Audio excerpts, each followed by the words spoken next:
You know, one of the most commonly asked questions by Christians simply, is that God speaking to me? Is that me? Is that me and him?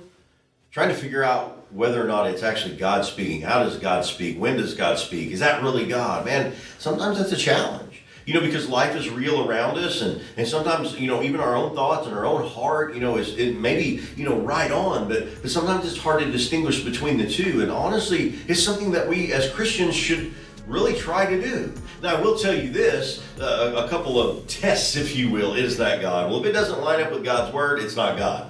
Guaranteed 100%, if the voice that you're hearing and the direction that you're feeling is not lining up with his word, then you need to stop what you're doing and go the other direction.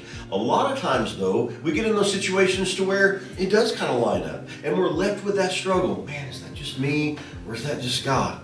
Listen, if it follows God's word, if you really truly feel like it's leading in that direction, now if you don't know for sure, stop. Take some time. Make sure. But I've even been in those situations where I got to that point and I'm like, boy, God, I don't know. It really feels right. It looks right. Your word is right.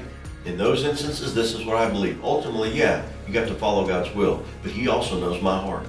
He knows my heart. He knows if I'm chasing after him with everything that I possibly can, making sure I'm lined up with his will. If I take that step and it just ends up being me, I think he sees my heart. And I may have to deal with the consequences of taking that step, and he may have to divert me around a little bit here and there, but he's going to get me to where he wants me to go because I'm consciously seeking him with everything that I have.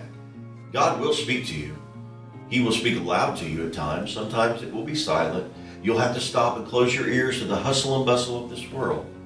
Step away from the busyness. Step into the silence. The most important thing, though, is that you stop long enough to listen to him speak, because when he speaks, it changes our life. This has been a CPCmin.